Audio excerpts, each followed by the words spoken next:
অষ্টম শ্রেণীর শিক্ষার্থীরা, গাধাদের পাঠশালার নতুন একটা লেসনে তোমাদের সবাইকে জানাই স্বাগতম। আজকে আমরা সম্পাদ্য নিয়ে আলোচনা করব। তোমাদের গণিত বইয়ের অষ্টম অধ্যায় অর্থাৎ চতুর্ভুজ অধ্যায়ের সম্পাদ্য 1 এবং সম্পাদ্য 2 এই দুইটি সম্পাদ্য কিভাবে আঁকতে হবে সেটা আমরা এই একটি ভিডিওতে দেখে নেব। তো শুরুতেই চলো শুরু করা যাক সম্পাদ্য 1 দিয়ে। সম্পাদ্য 1-এ বলা হচ্ছে কোন চতুর্ভুজের 4টি বাহুর দৈর্ঘ্য ও একটি কোণ দেওয়া আছে, চতুর্ভুজটি আঁকতে হবে। দেখো, যথারীতি আমি আসলে আমার ইচ্ছে মতো 4টি বাহু small a, small b, small c ও স্মল d নিয়ে নিয়েছি। পরীক্ষায় আসলে এই 4টি বাহুর দৈর্ঘ্য দেওয়া থাকতে পারে। তোমরা দৈর্ঘ্য দেওয়া থাকলে সেই অনুযায়ী স্কেল দিয়ে মেপে এই বাহু 4টি নিবে, আর যদি দৈর্ঘ্য না দেওয়া থাকে তাহলে তোমরা তোমাদের ইচ্ছে মতো বাহু 4টি নিয়ে নিতে পারো। এবং দেখো, একটি কোণও দেওয়া আছে, কোণটাকে আমি নাম দিয়েছি কোণ এ।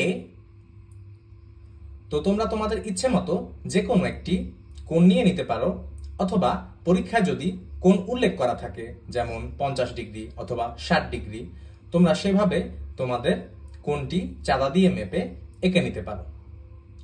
চলো এখন আমরা দেখি কিভাবে আমরা চতুর্ভুজটি এঁকে ফেলব। শুরুতে আসলে আমাদের একটা বড় রশ্মি নিয়ে নিতে হবে।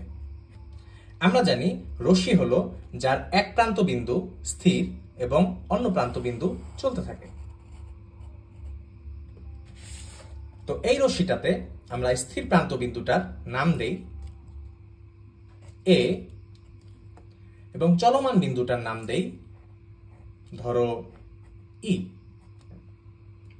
তো আমাদের প্রথম স্টেপ হচ্ছে এই যে এই রশ্মিটা আছে, এখান থেকে আমাদের সবার প্রথম যে বাহুটা অর্থাৎ এ বাহুর সমান করে দেখো পেন্সিল কম্পাসের কাটার প্রান্তটা আমি এই স্মল এ বাহুর এক প্রান্তে ধরেছি এবং পেন্সিলের প্রান্তটা অন্য প্রান্তে নিয়ে গিয়েছি।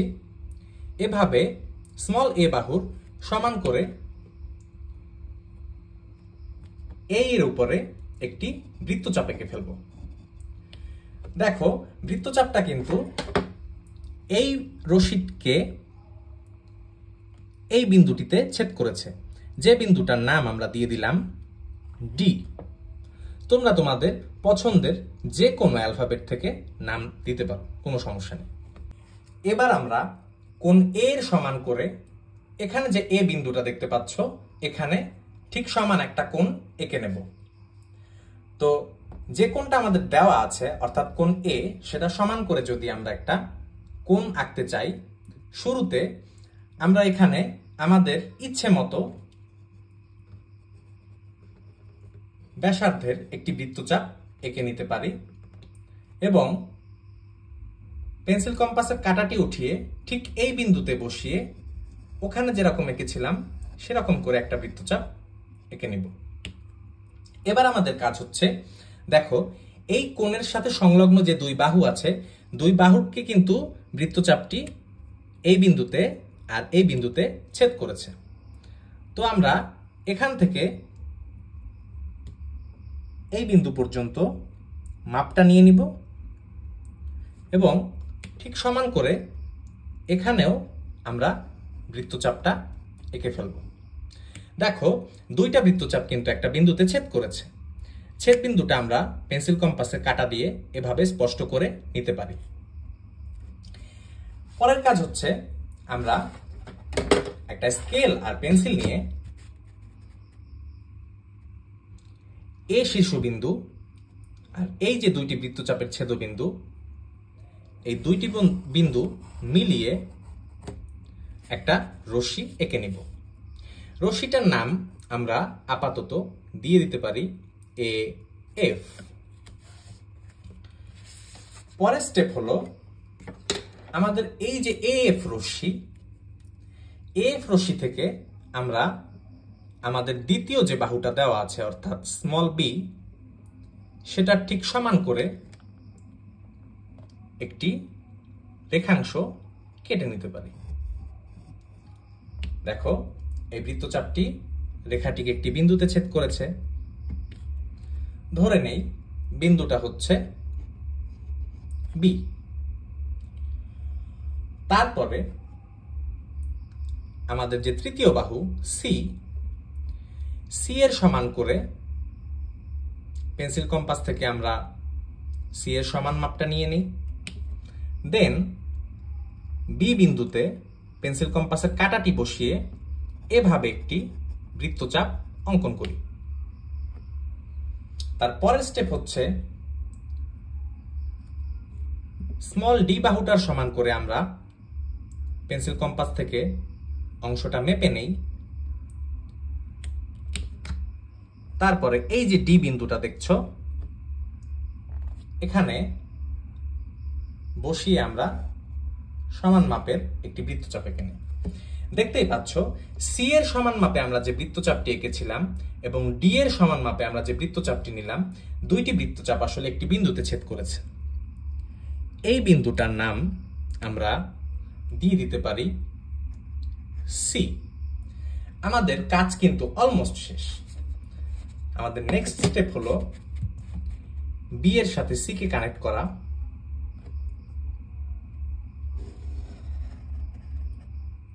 এবং সবশেষ কাজ হবে ডি এর সাথে সি কে কানেক্ট করে দাও। তো শিক্ষার্থীরা দেখতেই পাচ্ছ আমরা কিন্তু আমাদের কাঙ্ক্ষিত ত্রিভুজ এ বি সি ডি পেয়ে গিয়েছি। তাহলে আমরা বলতে পারি এ বি সি ডি হলো নির্ণেয়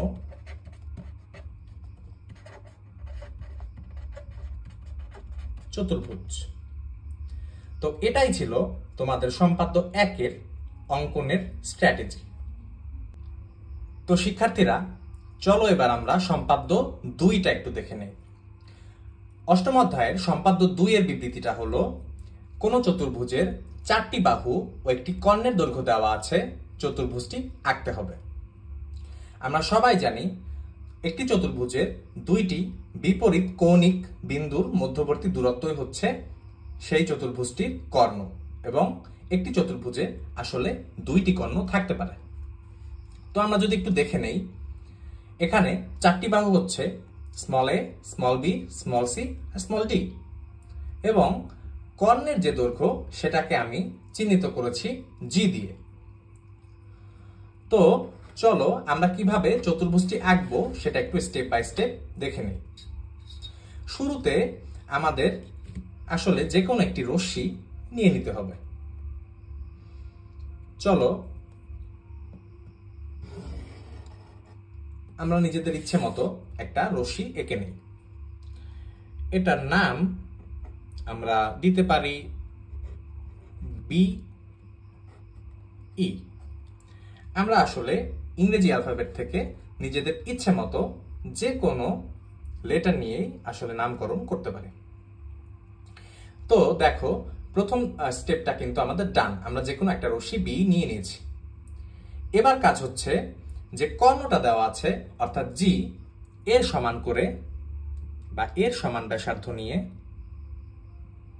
দেখো আমরা বিই থেকে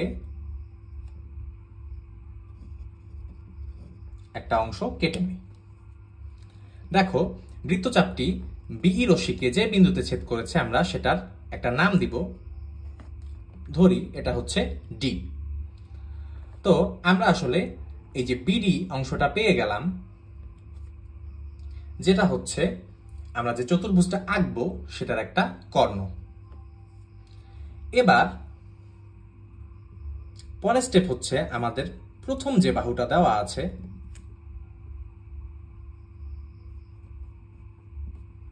সেই বাহুটা সমান করে একটা বৃত্তচাপ বিডি এর এক পাশে আমরা এঁকে নিতে পারি। আবার দ্বিতীয় যে বাহুটা দেওয়া আছে অর্থাৎ স্মল বি, সেটার সমান অংশ নিয়ে আমরা এবার ডি বিন্দু থেকে একই পাশে আরেকটি বৃত্তচাপ অঙ্কন করতে পারি। আমরা ধরে নেই এই বিন্দুটা হচ্ছে এ। এবার এই যে এ বিন্দুটা, এর সাথে আমরা বি কে কানেক্ট করব, আবার ডি কেও কানেক্ট করব।